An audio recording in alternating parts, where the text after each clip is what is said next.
దాదాపుగా అన్ని పత్రికల్లో అన్ని ఛానల్లో దాదాపుగా 8 నెలల నుంచి జనవరిలో ఇందాక పొంగులేటి శ్రీనివాసరెడ్డి గారు స్వయంగా చెప్పిన వ్యాఖ్యలు కూడా విన్నారు. జనవరి నుంచి అంటే దాదాపు ఆగస్టు వరకు 8 నెలలు ఇంత డ్యామేజ్ అవుతుంటే ఈ రోజు మేల్కొన్నట్టు మీ పార్టీ మాట్లాడుతూ ఉంది. ఆల్రెడీ చాలా మంది ఒక రకమైనటువంటి అభద్రతా భావంలో బతుకుతా ఉన్నారు. ఏదో జరగబోతుంది, లేకపోతే మనం అసలు ఉంటున్నది 22A కిందకు ఉందా, వాళ్ళే రుజువు చేసుకోవాల్సి వస్తుంది, మేము బతికే ఉన్నాం అన్నట్టు ఇలాంటి పరిస్థితులు అయితే తీసుకొచ్చారు. ఓకే, మాట్లాడదాం శివకుమార్ గారు, మాట్లాడదాం. చాలా సమయం ఉందండి, చాలా సమయం ఉంది. శివకుమార్ గారు మాట్లాడదాం ప్లీజ్ మాట్లాడదాం. కృష్ణారెడ్డి గారు నమస్తే అండి. కృష్ణారెడ్డి గారు, వాస్తవంగా తెలంగాణ సంబంధించినటువంటి భూముల వ్యవహారం, ప్రస్తుతం ఉన్నటువంటి పరిస్థితులు ఇవన్నీ కొద్ది గొప్ప మీకు అవగాహన ఉంది. మార్కెట్ పట్ల కానివ్వండి, ఈ భూముల వ్యవహారంలో వాస్తవంగా 22A అనేది కాంగ్రెస్ చేసిన పెద్ద తప్పు కాదా? ఇది వాస్తవంగా ఏదో అధికారుల మీద నెట్టేస్తున్నారు, కానీ వాస్తవంగా దీని గురించి ఇది ఒక రకమైనటువంటి నగరంలో, ముఖ్యంగా తెలంగాణలో కంటే కూడా ఎక్కువ హైదరాబాద్ నగరంలో జీవించే వాళ్ళు ఒక రకమైన అభద్రతా భావానికి గురవుతున్నారు. అసలు 22A పట్ల మీ పార్టీ స్టాండ్ ఏంటి? సార్, ముందుగా మీకు మెగా9 వీక్షకులకు, అలాగే ఈ చర్చ వేదికలో పాల్గొంటున్న వివిధ పార్టీల నాయకులకు, పెద్దలకు అందరికీ శుభ సాయంత్రం తెలియజేస్తున్నాను సార్. ముఖ్యంగా ఏంటంటే సార్, ఇక్కడ ప్రతిదీ రేవంత్ రెడ్డి గారి సర్కార్ వచ్చిన తర్వాత ప్రజా సంక్షేమం గురించి పనిచేయడానికి ప్రభుత్వం ఏర్పడిందా, లేదంటే ప్రజలను పీడించడానికి, ప్రజలను గందరగోళపరచడానికి, ప్రజలను మానసిక వేదనకు గురి చేయడానికి ప్రభుత్వం అధికారంలోకి వచ్చిందా అర్థం కాని పరిస్థితి ఏర్పడుతుంది. ఒక్కొక్క అంశం చూసుకుంటే కనుక ఫస్ట్ నుంచి కూడా మనకు హైడ్రా విషయంలో పెద్ద ఎత్తున అక్కడ ఎవరు జరిగినాయి, ఓన్లీ బడుగు బలహీన వర్గాలు బీద ప్రజల గుడిచెల మీదకే పోయింది, కానీ బడాబాబులో 1-2 కొట్టి ఇచ్చేసి మిగిలిన అన్నిటినీ బీద ప్రజలను ఇబ్బంది పెట్టారు. కనీసం వాళ్ళకు ఒకసారి వాళ్ళు సక్రమంగా చేసిందా అక్రమంగా చేసిందా, వాళ్ళు బతుకు తెరువు లేక గత్యంతరం లేని పరిస్థితులలో అక్కడ గుడిచెలు వేసుకున్నారా చూసి వారికి పునరావాసము, లేదంటే వారికి ఇతరాత్ర సౌకర్యాలు ఎక్కడన్నా చూయించిన తర్వాత వాళ్ళను చేయాల్సింది. రాత్రి పోయి యుద్ధం వచ్చినట్టు యుద్ధ ప్రతిపదికన వాళ్ళను నట్టేట నడి రోడ్డున వేసిన ఘనత కాంగ్రెస్ పార్టీది. దాని తర్వాత జరిగిన పరిణామాలు ఏంటంటే HA భూముల మీద పడ్డది. దాని మీద పెద్ద ఎత్తున ఉద్యమం వచ్చేసి విద్యార్థులు సమాజం మొత్తం ఎదురంగానే దాని మీద వెనుకకొచ్చింది. దాని తర్వాత ఏదో మూసీ నది సుందరీకరణ అని పేరు చెప్పేసి రేస్ కోర్సు భూములు, అంబర్పేట పోలీస్ భూములను కొట్టేసేయడానికి దాన్ని ఒక ఇంటర్నల్ గా వ్యవహారం తీసుకొచ్చేసి మూసీ నది మీద పెద్ద ఎత్తున ఏదో ఉద్ధరిస్తున్నామని చెప్పడానికి ఇచ్చేసేసి అక్కడ రియాక్షన్, పబ్లిక్ రియాక్షన్ వేరే విధంగా ఉండగానే మళ్ళీ వెనుకకి వెళ్ళడము.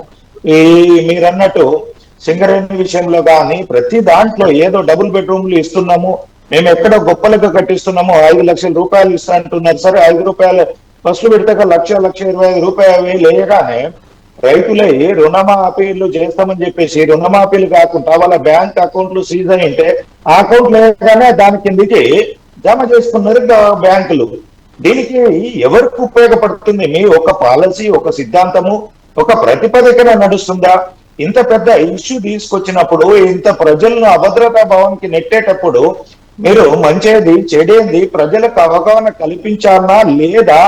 దీని మీద ఉన్న సాధ్యము అసాధ్యాలు ఏంది, ఏ విధంగా ముందుకెళ్ళాలి, ప్రజల్ని ఏ విధంగా ఎడ్యుకేట్ చేయాలి, ఉన్నది ఇప్పుడు తీసుకొచ్చిన చట్టము అంటే మీరు తీసుకొచ్చిన జీవో ఏ విధంగా ప్రజలకు ఉపయోగపడుతుంది అనేది ఎక్కడ కూడా మీరు ఏది మాట్లాడకుండా మీరు ప్రజలను గందరగోళపరిచేసి ఇవాళ రియల్ ఎస్టేట్ ఆల్రెడీ హైదరాబాద్ మీ హైడ్రా చేసిన దాంతో హైదరాబాద్ కాదు తెలంగాణ మొత్తము కుప్పగూలిపోయి కూర్చున్నది. ఈ యొక్క అంశంతో కూడా ఇంకా పల్లెటూర్లలో కూడా ఎంతో కొంత నడుస్తుండే అది కూడా పరిస్థితులు పూర్తిగా నిర్వీర్యం చేసే పరిస్థితికి తీసుకొచ్చిండ్రు. దీంతో ప్రభుత్వం సాధిస్తున్నది ఏందో ఒక అంశం చెప్పాలి, ఎవరికి మేలు జరుగుతుందో చెప్పాలి, దీని వెనకాల ఎలాంటి లావాదేవీలు ఉన్నాయి, మళ్ళీ ఏంటంటే కమిషన్ అంటే పైరవీకారులకు, కమిషన్ ఏజెంట్లకు మీ పార్టీ నాయకులు చేసుకోవడానికి, బ్యాక్ ఎండ్ రాజకీయాలు చేసుకోవడానికి జీవో తీసుకొచ్చిండ్రా? ఏ ఉద్దేశం కొద్ది తీసుకొచ్చిండ్రు? ఇందులో మీరు తీసుకొచ్చింది బాగానే ఉంది. మీ మంత్రివర్గంలోనే రేవంత్ రెడ్డి గారి మంత్రివర్గంలోనే కోమటిరెడ్డి వెంకటరెడ్డి గారు క్షుణ్ణంగా చెప్తున్నాడు పత్రికా ముఖ్యంగా. నేను సీఎం రేవంత్ రెడ్డి గారికి చెప్పినాను, 4 నెలల కిందనే చెప్పినాను, అయినా వారు పట్టించుకోలేదు. ఇప్పటికైనా మీరు ఇది కాకుండా దాన్ని ఇది చేయకండి అంటే ఇవాళ ఆపుతున్నది ఆయన ఏదో మళ్ళీ యూకే పోతున్నాడట, అమెరికా పోతున్నాడట, వాళ్ళు వచ్చినాక నేను చర్చిస్తా, అప్పటిదాకా మీరు ఉండమంటారు. ఇప్పుడు సమస్య అనేది ఆగదు కదండి. ప్రజలు ఇది ఎంత పెద్దగా వెళ్ళిపోతుందంటే ప్రజలలా అభద్రతా భావానికి, భయాందోళనకు, మానసిక వేదనకు ఈ ప్రభుత్వం గురి చేస్తుంది, ప్రజలను పీడించుకు తింటుంది. దీని వెనకాల ఏ మతలబు ఉంది అనేది తెలియట్లేదు. ఇంకా 4 రోజులు పోతే బయటకు వచ్చే విధంగా ఉంటుంది సార్. ఇందులో జరుగుతున్న అంశం ఏంటంటే సార్, ప్రజలను మోసం చేయాలి, ఇక్కడ డబ్బులు కలెక్ట్ చేయాలి, ఢిల్లీకి మనం కప్పం కట్టాలి, ఈ ఒక్క అంశం తప్ప ముఖ్యమంత్రి పదవి పైలం చేసుకోవాలి.